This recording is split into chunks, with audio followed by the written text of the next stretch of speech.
जय हिंद। स्वागत है आप सभी के आपके अपने श्रेया ऑनलाइन क्लासेस में। तो साथियों, आज हम लोग जानेंगे हिंदी के गद्य खंड के 210 प्रश्नों के बारे में जानेंगे। जो बच गया था 200 प्रश्न, पहली वीडियो में हमने जाना था 200 प्रश्नों के बारे में, और आज हम लोग जानेंगे 210 प्रश्न जो बचा हुआ था गद्य खंड के, उसके बारे में विस्तार से जानेंगे। एक एक ऑब्जेक्टिव जो है बहुत ही इंपॉर्टेंट है, तो आपको एक भी प्रश्न एग्जाम में ना छूटे, तो इसलिए इस वीडियो को जरूर अंत तक देखिएगा। तो चलिए पहले लेके चलते हैं 201 प्रश्न। 201 नंबर का प्रश्न है, कह रहा है कुलवीर सिंह और कुलतार सिंह भगत सिंह के कौन थे? तो इसका राइट आंसर क्या हो जाएगा? इसका राइट आंसर हो जाएगा सी, माम भाई थे। कौन थे? भाई थे। कुलवीर सिंह और कुलतार सिंह दोनों दोनों भाई थे, ठीक है। इसका राइट आंसर हो जाएगा भाई थे। चलिए अगला प्रश्न देखते हैं। गणेश शंकर विद्यार्थी किस पत्र का संपादन करते थे? तो इसका राइट आंसर हो जाएगा प्रताप नामक जो पत्रिका था उसका संपादन कौन किए थे? गणेश शंकर विद्यार्थी किए थे, ठीक है। चलिए, तो इसका राइट आंसर हो जाएगा प्रताप नामक, है ना। चलिए अगला प्रश्न देखते हैं। अगला प्रश्न कह रहा है भगत सिंह ने अपने मित्रों के साथ केंद्रीय असेंबली में बम कब फेंका था? केंद्रीय असेंबली में भगत सिंह ने बम कब फेंका था? तो इसका राइट आंसर क्या हो जाएगा, देख लीजिए।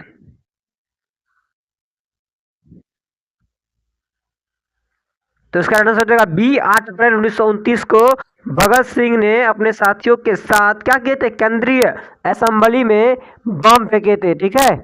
चलिए देख लेते हैं थोड़ा। हाँ, तो 8 अप्रैल 1929 को क्या हो जाएगा इसका राइट आंसर? चलिए अगला प्रश्न देखते हैं। कहता है निम्नलिखित में से कौन सी रचना जगदीश चंद्र माथुर की है? 204 नंबर का प्रश्न है, और इसका राइट आंसर क्या हो जाएगा? ऑप्शन ना सी हो जाएगा राइट आंसर, ओ सदानीड़ा। अगला प्रश्न देखते हैं। अगला प्रश्न कहता है ओ सदानीड़ा शीर्षक पाठ किस विधा के अंतर्गत आता है? तो इसका राइट आंसर क्या हो जाएगा? ए हो जाएगा, निबंध हो जाएगा, है ना। अगला प्रश्न देखेंगे। अगला प्रश्न है जगदीश चंद्र माथुर मूलतः क्या थे? तो जगदीश चंद्र माथुर जी क्या थे? नाटककार थे, ठीक है। अगला प्रश्न देखते हैं। ओ सदानीड़ा निबंध बिहार के किस क्षेत्र की संस्कृति पर लिखी गई है? तो इसका राइट आंसर क्या हो जाएगा? चंपारण हो जाएगा इसका राइट आंसर। अगला प्रश्न देखते हैं। चंपारण क्षेत्र में बाढ़ आने का जो कारण क्या था? चलिए देख लीजिए, इसका राइट आंसर बहुत ही मजेदार हो जाएगा, जंगलों का कटना हो जाएगा इसका राइट आंसर। अगला क्वेश्चन है माथुर जी किस राज्य के शिक्षा सचिव नियुक्त किए गए थे? तो इसका राइट आंसर क्या हो जाएगा? मध्य प्रदेश हो जाएगा, एमपी, है ना। अगला प्रश्न। 12वीं सदी के लगभग 300 वर्ष तक किस वंश का शासन था? तो इसका राइट आंसर हो जाएगा कर्नाट वंश हो जाएगा, ठीक है। अगला प्रश्न देखते हैं। अगला प्रश्न कहता है 211 नंबर का प्रश्न है अंग्रेज ठेकेदारों ने किस चीज की खेती का विस्तार किया था? तो इसका राइट आंसर हो जाएगा नील की खेती के लिए क्या किया? लोगों को बाध्य किया था अंग्रेजों ने। इसका राइट आंसर हो जाएगा नील की खेती। अगला प्रश्न है राजा हरि सिंह देव को गयासुद्दीन तुगलक का सामना करना जो है कब पड़ा था? तो इसका राइट आंसर क्या हो जाएगा? इसका राइट आंसर क्या हो जाएगा 1325 हो जाएगा इसका राइट आंसर। अगला प्रश्न देख लेते हैं। 213 नंबर का प्रश्न है ढांगरों को नील की खेती के सिलसिले में कब लाया गया? तो इसका राइट आंसर क्या हो जाएगा? हो जाएगा इसका राइट आंसर ए, 18वीं शताब्दी के अंत में लाया गया था ढांगरों को नील की खेती करने के लिए। अगला है 214 नंबर प्रश्न है जगदीश सॉरी पुंडलिक जी कौन थे? इस पर टाइपिंग में गलती हो गया है। पुंडलिक पुंडलिक जी कौन थे? तो ये थे शिक्षक थे। कौन थे? शिक्षक थे। चलिए अगला प्रश्न देखते हैं। अगला प्रश्न कहता है निम्नलिखित 215 नंबर का प्रश्न है निम्नलिखित में से कौन सा नाटक जगदीश चंद्र माथुर द्वारा रचित है? तो इसका राइट आंसर क्या हो जाएगा? कोणार्क हो जाएगा। कोणार्क हो जाएगा राइट आंसर। अगला प्रश्न कहता है निम्नलिखित में से कौन सी उपाधि माथुर जी को मिली? कौन सी उपाधि माथुर जी को मिली थी? इसका राइट आंसर क्या? विधा वारिधि हो जाएगा राइट आंसर। अगला प्रश्न देख लेते हैं। माथुर माथुर जी भितिहरवा पहुंचने पर यानी कि माथुर जी जब भितिहरवा पहुंचे थे तो उनसे कौन मिले थे? तो इसका राइट आंसर क्या हो जाएगा? पुंडलिक जी मिले थे, ठीक है। अगला प्रश्न देख लेते हैं। पुंडलिक जी ने निर्भीकता किससे सीखी थी? हो जाएगा गांधी जी से। किससे? गांधी जी से हो जाएगा राइट आंसर। अगला प्रश्न देख लेते हैं। कर्नाट वंश के राजा हरि सिंह को किसका मुकाबला करना पड़ा था, यानी कि हरि सिंह जो राजा थे उनका जो सामना किससे करना पड़ा था उनको। इसका आंसर क्या हो जाएगा, गयासुद्दीन तुगलक से, है ना। अगला प्रश्न देख लेते हैं। अभी 220 नंबर का प्रश्न है, चंपारण में धांगर कहाँ से आए थे, तो इसका आंसर छोटा नागपुर हो जाएगा। अगला प्रश्न है, गांधी जी चंपारण में कब आए, तो 1917 में आए थे, वो अप्रैल 1917 में आए थे, है ना। तिनकठिया प्रथा का संबंध किससे है, तो इसका आंसर क्या हो जाएगा, नील की खेती से संबंधित है। अगला प्रश्न देख लेते हैं, फास्ट में देखेंगे क्योंकि समय बहुत कम बचा हुआ है और एग्जाम नज़दीक आ गया है, टेंशन लेने की बात नहीं है।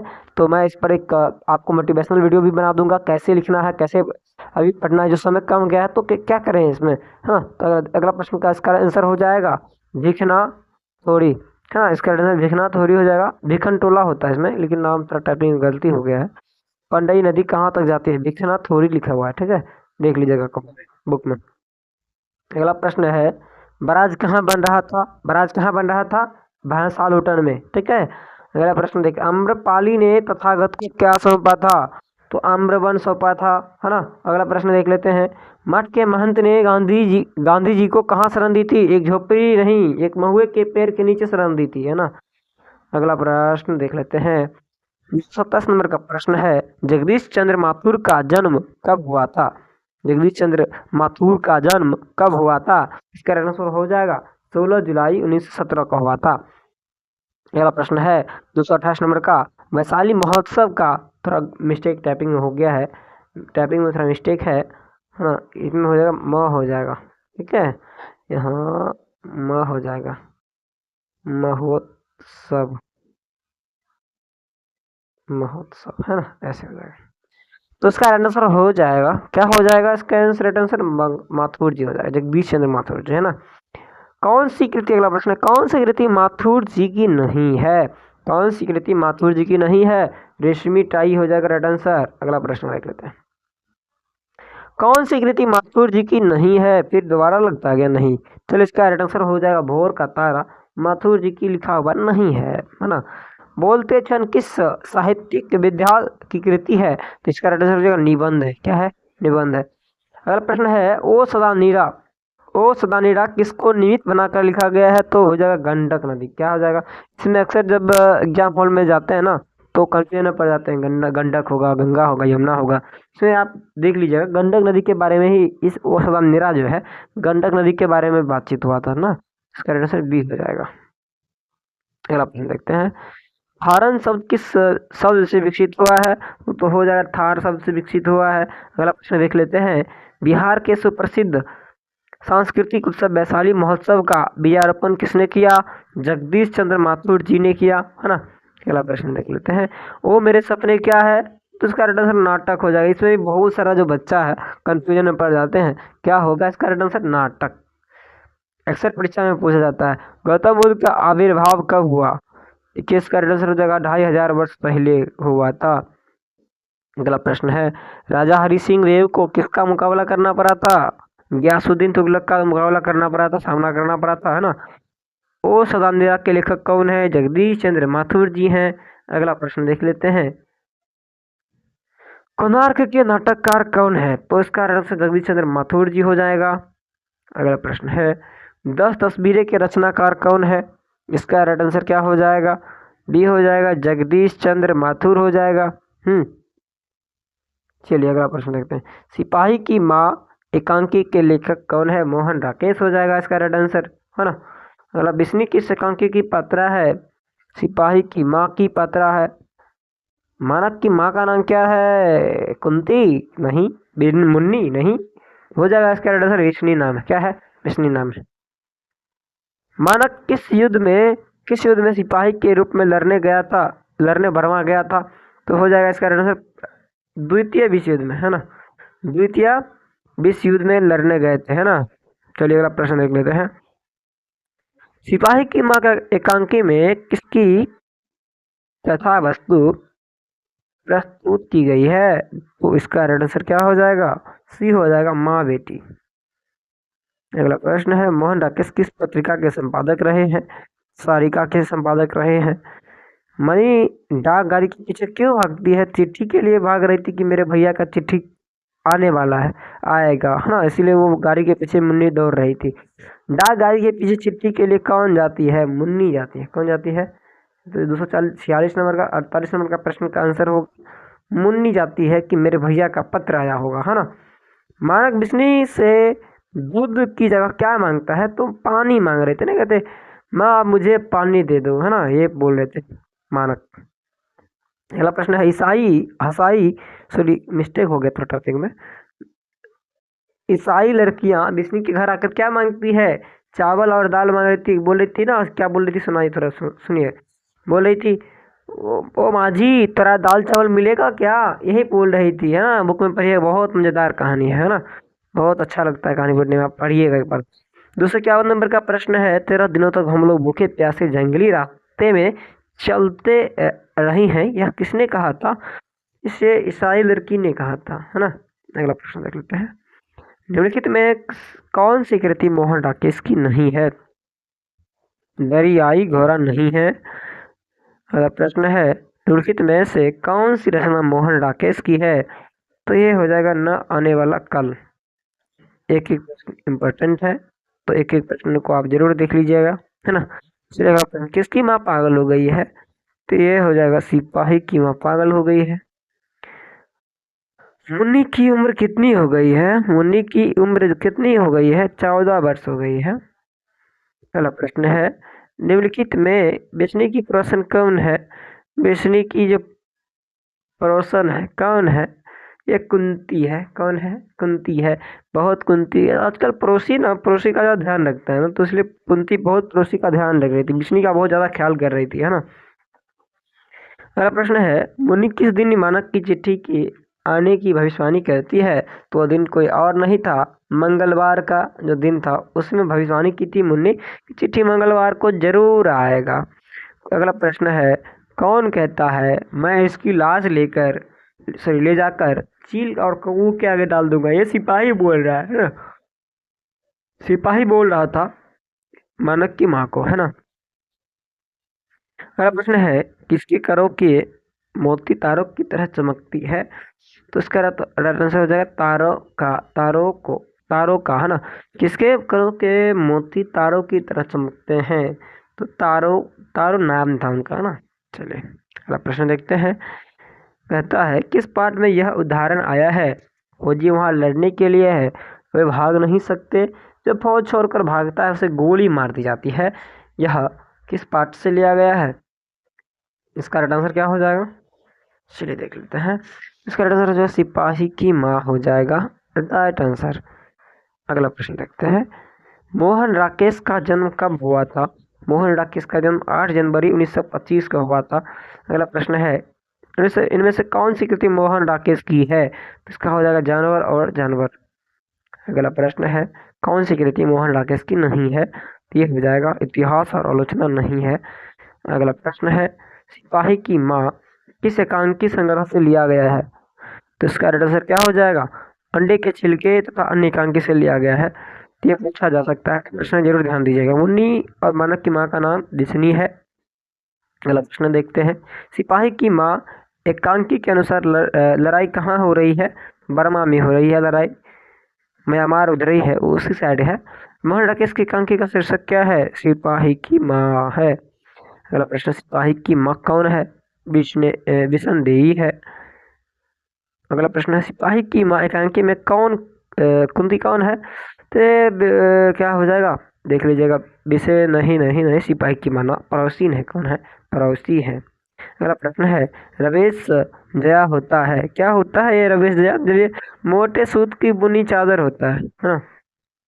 अगला प्रश्न है किसके करों के मोती तारों की तरह चमकते हैं? इसका राइट आंसर तारों के हो जाएगा। ये डबल प्रश्न रिपीट किया गया है। अगला प्रश्न है नामवर सिंह की कौन सी रचना है? तो प्रगीत और समाज हो जाएगा। नामवर सिंह के गुरु कौन थे? तो हो जाएगा हजारी प्रसाद द्विवेदी जी, है ना। अगला प्रश्न है नामवर सिंह ने बीए तथा एमए की शिक्षा कहाँ से प्राप्त की? BHU से किए। अगला प्रश्न है प्रगीत कैसा काव्य है? प्रगीत कैसा काव्य है? प्रबंध काव्य है। अगला प्रश्न है दुनिया को हाथ की तरह गर्म और सुंदर होना चाहिए, यह किस कवि की कविता का अंश है? तो इसका राइट आंसर क्या हो जाएगा? केदारनाथ सिंह हो जाएगा इसका राइट आंसर। अगला प्रश्न है, आचार्य रामचंद्र शुक्ल के काव्य सिद्धांत का आदर्श कौन सा काव्य है? क्या हो जाएगा? प्रबंध काव्य हो जाएगा इसका राइट आंसर। अगला प्रश्न है, सहर्ष स्वीकारा है कविता के रचयिता कौन है? इसका राइट आंसर जो मुक्तिबोध हो जाएगा, है ना। अगला प्रश्न देख लेते हैं, सच्चे अर्थ में प्रगीतात्मकता का आधार क्या है? क्या हो सकता है? समाज के विरुद्ध जो व्यक्ति है वो हो जाएगा। पर किसने यह सातों सागर के पार एकाकीपन से ही मानो हार, यह किस कवि की कविता का अंश है? क्या किस कविता का है? शमशेर बहादुर सिंह का है ना। अगला प्रश्न है, नागार्जुन के काव्य संसार के प्रगीत नायक का व्यक्तित्व किस प्रकार का है? इसका राइट आंसर क्या हो जाएगा? निष्काव्य फक्कर, है ना। अगला प्रश्न है, नंबर सिंह को कविता के नए प्रतिमान पर साहित्य अकादमी पुरस्कार कब मिला? वेरी वेरी इंपॉर्टेंट प्रश्न है, ध्यान दीजिएगा इस पे, ठीक है। इसका राइट आंसर हो जाएगा 1971, वेरी वेरी इंपॉर्टेंट। अगला प्रश्न है, तन गई रेड किसकी कविता है? तन गई रेड नागार्जुन की कविता है। किसका है? ये बहुत पूछा जाता है, ये नागार्जुन की कविता है, ये बहुत बार पूछा गया है, तो ध्यान दीजिएगा, है ना। एक भी प्रश्न एग्जाम में छूटना नहीं चाहिए, ध्यान रखिएगा इसका। अगला प्रश्न है, नंबर सिंह 1970 में किस विश्वविद्यालय में हिंदी विभाग के अध्यक्ष पद पर प्रोफेसर के रूप में नियुक्त हुए? इसका राइट आंसर क्या हो जाएगा? जोधपुर विश्वविद्यालय। अगला प्रश्न है, दूसरी परंपरा की खोज किसकी रचना है? तो इसका राइट आंसर क्या हो जाएगा? नंबर सिंह हो जाएगा, नंबर सिंह। अगला प्रश्न है, निम्नलिखित में कौन प्रलय की छाया के कवि है? इसका राइट आंसर हो जाएगा जयशंकर प्रसाद जी हैं। अगला 287 नंबर का प्रश्न है, तुलसीदास के रचयिता कौन है? सूर्यकांत त्रिपाठी निराला जी हैं। कविता के नए प्रतिमान के लेखक कौन है? डी हो जाएगा इसका, नंबर सिंह है। 289 नंबर का प्रश्न है, बाज की दाढ़ में आदमी का खून लग चुका है, यह किस कविता का पंक्ति है? तय तो यही था, है ना।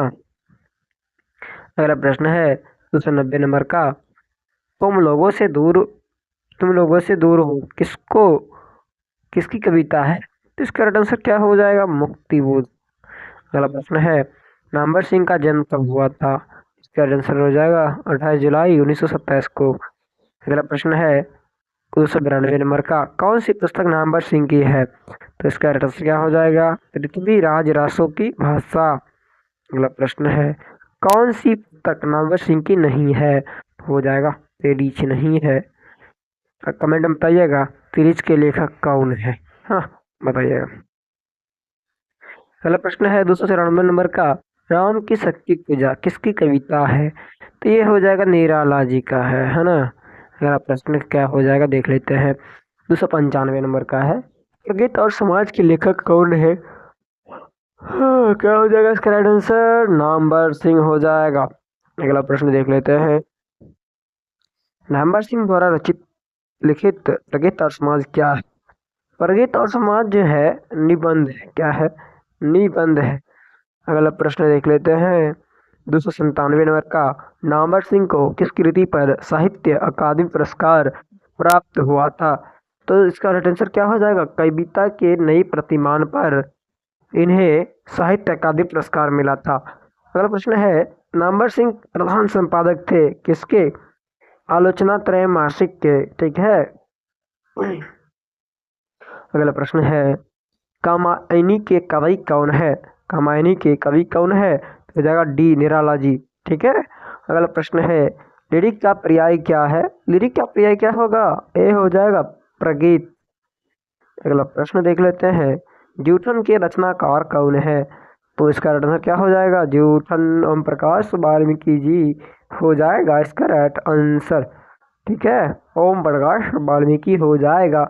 अगला क्वेश्चन देख लेते हैं, 302 नंबर का प्रश्न है, ओम प्रकाश वाल्मीकि की रचना कौन सी है? जूठन हो जाएगा। जूठन बहुत ही मजेदार कहानी है, एक बार आप कहानी को पढ़ लीजिएगा ना तो एक एक प्रश्न आपको समझ में आएगा कौन, ठीक है। एक एक प्रश्न आपको समझ में आ जाएगा, ठीक है। चलिए अगला प्रश्न देख लेते हैं, अगला प्रश्न है, ओम प्रकाश वाल्मीकि को 1993 में कौन सा पुरस्कार मिला? कौन सा पुरस्कार मिला था? डॉक्टर अंबेडकर राष्ट्रीय पुरस्कार मिला था। ठीक है, ये हो जाएगा, राइट आंसर हो जाएगा। अगला प्रश्न देख लेते हैं, ओम प्रकाश वाल्मीकि को कौन सा पुरस्कार नहीं मिला? कौन सा पुरस्कार नहीं मिला? भारत रत्न नहीं मिला। अगला प्रश्न देख लेते हैं, ओम प्रकाश वाल्मीकि हिंदी में किस आंदोलन से जुड़े महत्वपूर्ण रचनाकार हैं?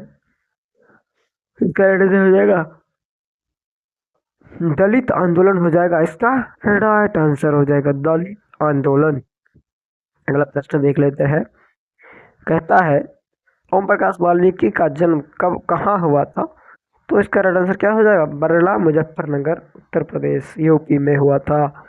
अगला प्रश्न है 307 नंबर का, हेड मास्टर कालीराम ने, काली लिख दिया गया है लेकिन कालीराम होगा, कालीराम ने किसे मैदान में झाड़ू लगाने के लिए कहा था? तो ये थे ओम प्रकाश वाल्मीकि जी, जिन्हें कालीराम ने कहा कि झाड़ू लगाओ। ठीक है, अगला प्रश्न देख लेते हैं, 308 नंबर का प्रश्न है, ओम प्रकाश वाल्मीकि को प्यार से मुंशी जी कौन कहता है? सॉरी, कौन कहता था? तो इसका राइट आंसर हो जाएगा पिताजी। ठीक है, अगला प्रश्न देख लेते हैं, लेखक को विद्यालय में झाड़ू लगाते हुए किसने देख लिया? लेखक के पिताजी ने देख लिया था। ठीक है, ओम प्रकाश वाल्मीकि जब विद्यालय में झाड़ू लगा रहे थे तो उनके पिताजी बगल से जा रहे थे कहीं, तो वो देख लिए थे। अगला प्रश्न है, जब लोधक का बच्चा था, शादी विवाह के मौके पर उनके, लेखक हो जाएगा, जब लेखक बच्चा था, क्या लेखक लिखा था? लेखक, लेखक है ना, लेखक जब बच्चा था, शादी विवाह के मौके पर उनके परिवार वालों को खाने के लिए क्या मिलता था?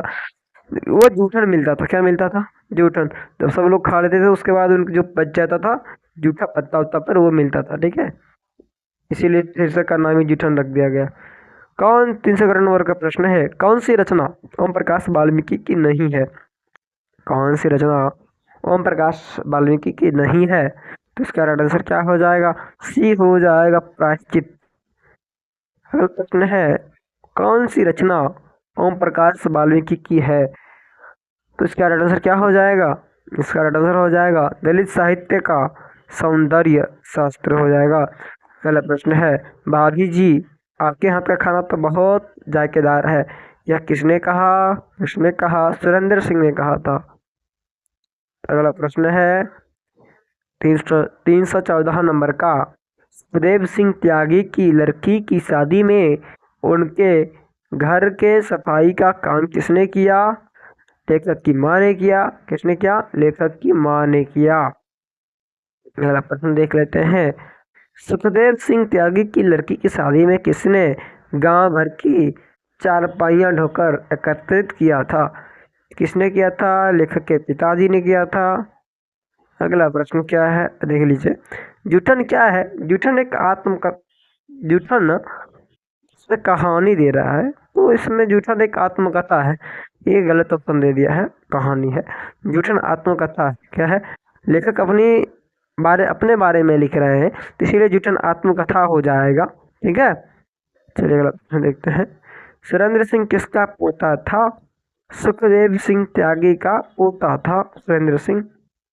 अगला प्रश्न है, कौन सा मास्टर है वह जो मेरे लड़के से झाड़ू लगावे है? यह किसका कथन है? किसका कथन है? तो इसका राइट आंसर हो जाएगा, लेखक के पिताजी जब गए थे वही बोले थे। ठीक है, अगला प्रश्न है, स्कूल के हेडमास्टर का क्या नाम था? कालीराम नाम था, याद रखिएगा, कालीराम नाम था, है ना। अगला प्रश्न है, लेखक ओम प्रकाश वाल्मीकि का जन्म कब हुआ था? 30 जून 1950 को हुआ था जन्म इनका। सलाम कहानी संग्रह के कहानीकार कौन है? तो इसका राइट आंसर क्या हो जाएगा? ओम प्रकाश वाल्मीकि जी हो जाएगा। अगला प्रश्न देखते हैं, दलित साहित्य की सौंदर्य शास्त्र के लेखक कौन है? ओम प्रकाश वाल्मीकि जी हैं। अगला प्रश्न देख लेते हैं, जूठन क्या है? ये तो बता ही दिया मैंने, आत्मकथा है। दोबारा टाइपिंग हो गया था। अगला प्रश्न है, जूठन में चित्रण हुआ है, क्या हुआ है? सामाजिक विषमता का, सामाजिक भेदभाव का, सामाजिक, है ना, सामाजिक विषमता का जो है चित्रण हुआ है। अगला प्रश्न 325 नंबर का है, आत्मकथा लेखक की माँ किसके यहाँ काम करती थी? सुखदेव, ब्रह्मदेव तगा के घर काम करती थी इनकी माँ, लेखक की माँ, है ना। अगला प्रश्न है, ओम प्रकाश ने किस नाट्यशाला की स्थापना की? इसका राइट आंसर क्या हो जाएगा? मेघदूत हो जाएगा। अगला प्रश्न है, मेघदूत नामक नाट्यशाला कहाँ स्थापित हुआ? हो जाएगा महाराष्ट्र में हुआ, है ना। अगला प्रश्न है, दलित साहित्य सौंदर्य शास्त्र के रचनाकार ओम प्रकाश वाल्मीकि जी हैं। अगला प्रश्न है, जूठन किस चेतना की रचना है? तो इसका राइट क्या हो जाएगा आंसर? राजनीतिक चेतना की हो जाएगा। जूठन किस चेतना की रचना है? तो यहाँ मुझे लग रहा है राजनीतिक चेतना की तो आंसर नहीं होना चाहिए। जूठन किस चेतना की रचना है? तो ये दलित चेतना नहीं, राजनीतिक चेतना की हो जाएगा। चलिए ठीक है, अगला प्रश्न देखते हैं। अब और नहीं वाल्मीकि की कैसी कृति है? ये उपन्यास लिखे थे। अब और नहीं।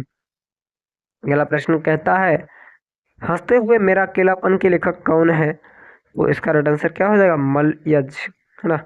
अगला प्रश्न देख लेते हैं, मलयज की कौन सी रचना है? मलयज की कौन सी रचना है हंसते हुए मेरा अकेलापन? अगला प्रश्न कहता है, मलयज का जन्म कब, कहाँ हुआ था? कहाँ हुआ था? सी हो जाएगा आजमगढ़, यूपी, है ना। अगला प्रश्न है, मलयज ने किस मंत्रालय में नौकरी की थी? किस मंत्रालय में? कृषि मंत्रालय में, कृषि मंत्रालय में, है ना। अगला प्रश्न कहता है, मलयज के पिता का क्या नाम था? मलयज के पिता का नाम था त्रिलोकीनाथ वर्मा। अगला प्रश्न कहता है, मलयज के अनुसार किस कर्म के बिना मानवीयता अधूरी है? किस कर्म के बिना? रचनात्मक कर्म के बिना। अगला प्रश्न कहता है, मलयज छात्र जीवन में किस रोग से ग्रसित थे? मलयज जो है क्षय रोग से ग्रसित थे, ठीक है। अगला प्रश्न कहता है, सेब बेचने वाली लड़की की आयु कितनी थी? कितनी आयु थी? इसमें बच्चा अक्सर कन्फ्यूजन में पड़ जाता है बोर्ड एग्जाम में जाके, इसमें ध्यान रखिए 7-8 साल की थी, ठीक है, 7-8 साल की। अगला प्रश्न कहता है, सूचना केंद्र में लेखक को आकर्षित करने वाला अधीर व्यक्ति कौन था? कौन था? बलभद्र ठाकुर था। अगला प्रश्न है, निम्नलिखित में से कौन सी रचना, कौन सी मलयज की आलोचना है? तो इसका राइट आंसर क्या हो जाएगा? तो इसका राइट आंसर हो जाएगा कविता से साक्षात्कार। अगला प्रश्न देखते हैं, कहता है, पेड़ किस लिए काटे जा रहे हैं? ईंधन के लिए काटे जा रहे हैं, हाँ। अगला प्रश्न है, कौन सी रचना मलयज की है? कौन सी रचना मलयज की है? तो हो जाएगा जख्म पर धूल होना चाहिए, जख्म पर, जख्म पर धूल, जख्म पर धूल हो जाएगा इसका राइट आंसर, हाँ। अगला प्रश्न देख लेते हैं,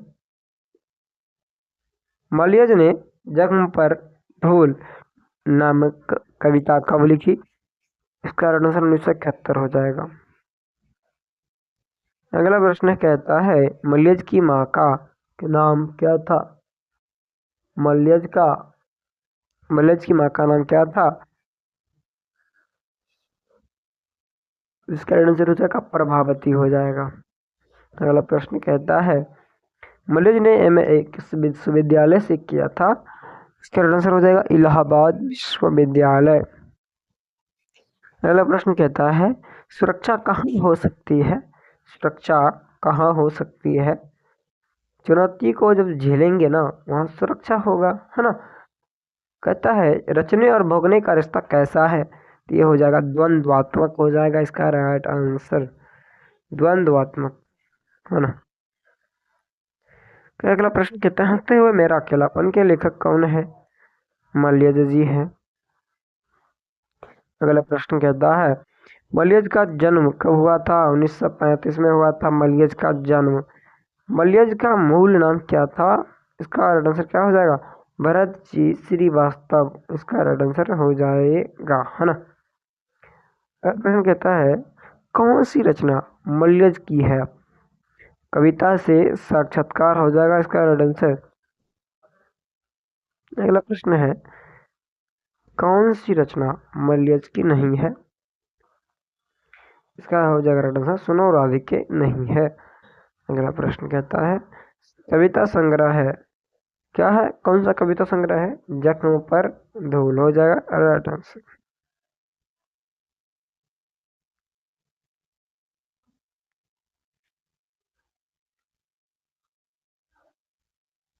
अगला प्रश्न कहता है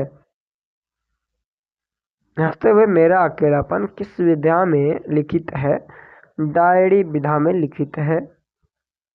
अगला प्रश्न कहता है आदमी उस संसार को रचता है जिसमें वह जीता है और भुगता है, यह कथन किसका है? ये कथन मलयज जी का है। अगला प्रश्न कहता है उदय प्रकाश उदय प्रकाश की कहानी कौन सी है? इसका राइट आंसर क्या हो जाएगा? तेज। यहाँ प्रकाश हो जाएगा प्रकाश प्रकाश। ठीक। अगला प्रश्न कहता है उदय प्रकाश ने किस विश्वविद्यालय से एमए किया? इसका राइट आंसर क्या हो जाएगा? सागर विश्वविद्यालय सागर से। अगला प्रश्न कहता है उदय प्रकाश ने किस पत्रिका के संपादन विभाग में काम किया? तो इसका राइट आंसर हो जाएगा दिनमान। अगला प्रश्न कहता है उदय प्रकाश जी ने किस अंग्रेजी पत्रिका का संपादन किया? तो इसका राइट आंसर हो जाएगा एमिनेंस। अगला प्रश्न कहता है उदय प्रकाश जी किस पत्रिका के सहायक संपादक थे? संडे मल नई दिल्ली, है ना। इसका आंसर बी हो जाएगा, बी फॉर बाहुबली, है ना। बी हो जाएगा राइट आंसर इसका, बी हो जाएगा इसका राइट आंसर। अगला प्रश्न कहता है लेखक को किसने बताया कि त्रिश में काले नाग से 100 गुना ज्यादा जहर होता है? तो किसने बताया? किसने बताया? थानू नहीं, थानू ने बताया था। ठीक है, B A for Andhra Pradesh. अगला प्रश्न कहता है उदय प्रकाश के अनुसार दशहरे के दिन किस चिड़िया को जरूर देखना चाहिए? इसका राइट आंसर क्या हो जाएगा? सी हो जाएगा, सी फॉर चंडीगढ़, है ना। अगला प्रश्न देख लेते हैं। अगला प्रश्न कहता है लेखक को किसने 300 के नोट दिए थे? किसने दिया था? डॉक्टर पंत ने दिया था।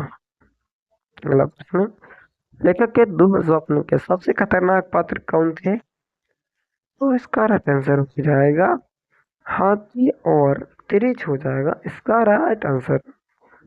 अगला प्रश्न है लेखक को सपने में क्या करने की आदत थी? बोलने और चीखने की आदत था। क्या था? बोलने और चीखने की आदत था। अगला प्रश्न है लेखक के पिताजी ट्रैक्टर से कहाँ उतरे थे? तो इसका राइट आंसर क्या हो जाएगा? मिनर्वा टॉकीज के पास उतरे थे ना। अगला प्रश्न है खतरनाक सपनों में लेखक का सबसे बड़ा क्या था? क्या था? आवाज था। अगला प्रश्न है लेखक के पिताजी शहर क्यों गए थे? क्यों गए थे? अदालत में पेशी के लिए गए थे। अगला प्रश्न है कौन सी कहानी उदय प्रकाश जी की नहीं है? वारिस नहीं है। अगला लेखक के पिताजी को बचपन में किस रोग की शिकायत थी? कहा जाएगा डिसाइटिस। सीरीज कहानी के पिताजी का नाम क्या है? क्या है? राम स्वरूप प्रसाद, है ना। अगला प्रश्न है कहानी की लाश को कहानी की लाश को जलाने जंगल में किसके साथ गया था? किसके साथ? बोलिए बोलिए बोलिए, थानू के साथ। किसके साथ? थानू के साथ, है ना। अगला प्रश्न कहता है पंडित राम अवतार क्या थे? ज्योतिष थे और वैद भी थे, है ना। अगला प्रश्न है, तेरी कहानी के कहानीकार कौन है बताइए प्रॉपर। उदय प्रकाश जी है। अगला प्रश्न कहता है, कौन सी कृति उदय प्रकाश की नहीं है? कौन सी कहानी उदय प्रकाश का नहीं है? टूटा हुआ पुल नहीं है ना। फटाफट देखते जाइए, एक एक क्वेश्चन इम्पोर्टेंट है। हाँ, तिरछ कैसी कहानी है? तिरछ कैसी कहानी है बताइएगा, कैसी कहानी है? प्रतीकात्मक है। क्या है? प्रतीकात्मक है।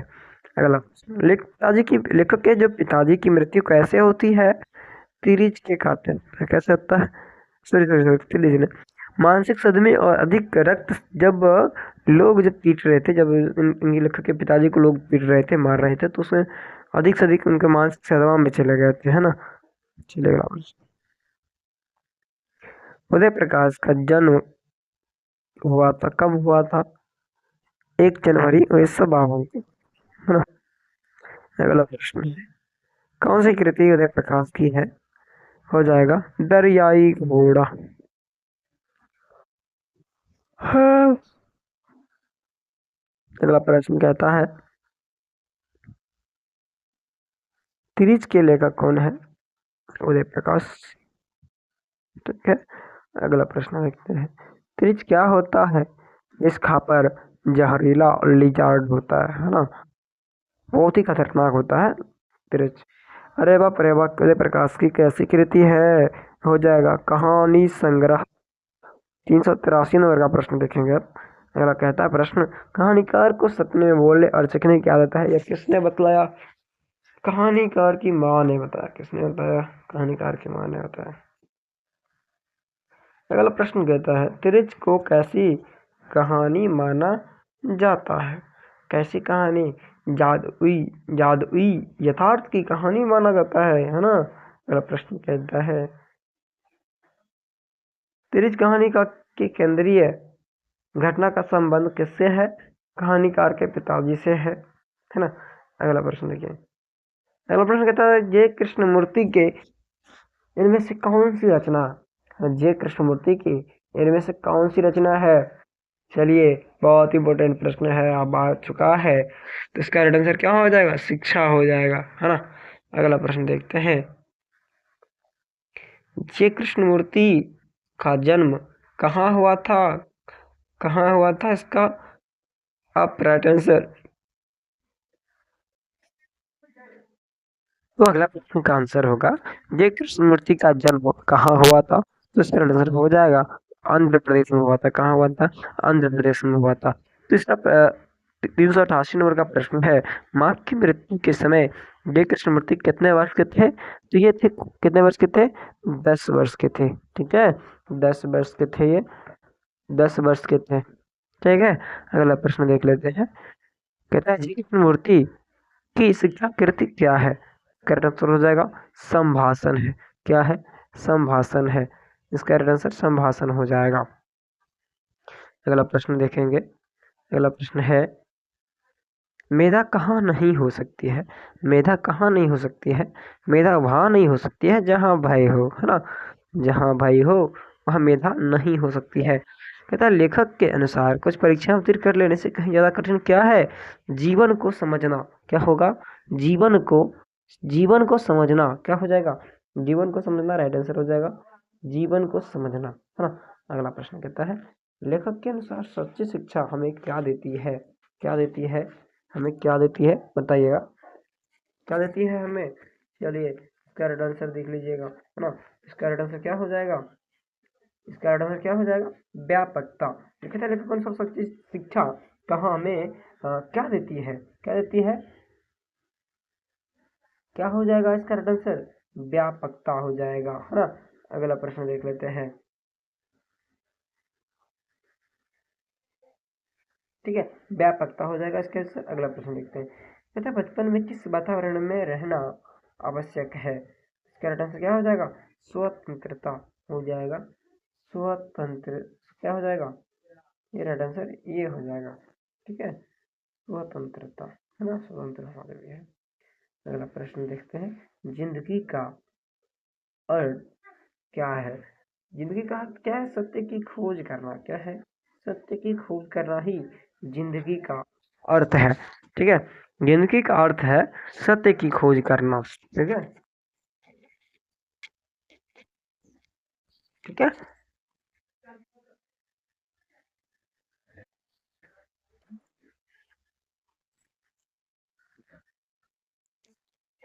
ठीक है, तो इसका राइट आंसर क्या हो जाएगा? सत्य की खोज करना। ठीक है, सत्य की खोज करना हो जाएगा इसका राइट आंसर हो जाएगा। अगला प्रश्न देख लेते हैं। जय कृष्णमूर्ति के अनुसार मानव के विचारों को किसके संबंध तथा उसके प्रेम को नष्ट कर देता है? तो हो जाएगा इसका राइट आंसर भय। ठीक है, भय हो जाएगा इसका राइट आंसर। अगला प्रश्न देख लेते हैं। अगला प्रश्न कहता है 396 नंबर का। ये कृष्णमूर्ति के अनुसार संपूर्ण विश्व किस ओर अग्रसर है? किस ओर है? नाश की ओर अग्रसर है ना? नाश की ओर अग्रसर है। अगला प्रश्न देख लेते हैं। कहता है the fast and last freedom किसकी कृति है? किसकी कृति है? जे कृष्णमूर्ति जी की कृति है। ठीक है, अगला प्रश्न कहता है साम्यवादी किससे लड़ रहा है? साम्यवादी पूंजीपति वर्ग से लड़ रहा है। अगला प्रश्न है जी कृष्णमूर्ति जी का जन्म कब हुआ था? 12 मई 1895 को हुआ था। ठीक है, अगला प्रश्न देख लेते हैं। अगला प्रश्न देख लेते हैं। जय कृष्णमूर्ति का पूरा नाम क्या है? इसका राइट आंसर क्या हो जाएगा? जिद्दू। जिद्दू कृष्णमूर्ति हो जाएगा राइट आंसर, जिद्दू कृष्णमूर्ति, है ना। चलिए अगला प्रश्न देख लेते हैं।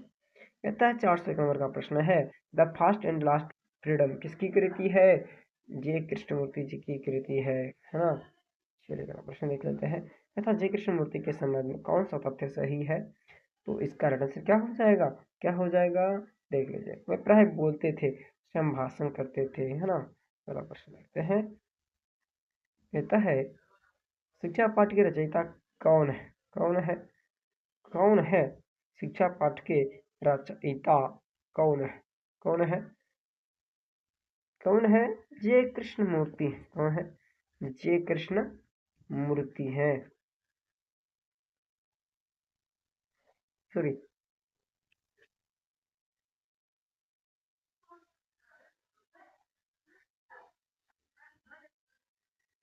शिक्षा जो पाठ के रचयिता है क्या हो जाएगा? माँ जगदीश, सॉरी, जय कृष्णमूर्ति हो जाएगा, है ना। चलिए अगला प्रश्न देखते हैं। कहता है जय कृष्णमूर्ति का जन्म किस राज्य में हुआ था? आंध्र प्रदेश में हुआ था। कहाँ हुआ था? आंध्र प्रदेश में हुआ था। अगला प्रश्न कहता है लॉर्ड बेटर किन में विश्व शिक्षक के रूप में देखते थे? किन है ना। तो ये हो जाएगा जय कृष्णमूर्ति, है ना। जय कृष्णमूर्ति हो जाएगा राइट आंसर। अगला प्रश्न है, कहता है जय कृष्णमूर्ति की इनमें से कौन सी रचना है? ये क्या हो जाएगा? हो जाएगा शिक्षा, हो जाएगा राइट आंसर। तो इस प्रश्न का राइट आंसर हो जाएगा शिक्षा। तो दोस्तों साथियों, आप सभी को मैंने पूरा गद्यखंड का ऑब्जेक्टिव करवा दिया है। अगर यह वीडियो अगर आपको अच्छा लगे लाइक सब्सक्राइब शेयर जरूर कर दीजिएगा और अपने दोस्तों को भी शेयर कर दीजिएगा अधिक से अधिक, ताकि उनका भी एक भी प्रश्न ऑब्जेक्टिव छूटे नहीं और वह भी 50 से 50 प्रश्न, सॉरी 50 से 50 नंबर ला सके। तो आज के लिए इतना ही, फिर मिलते हैं अगली क्लास में। तब तक के लिए जय हिंद, जय भारत।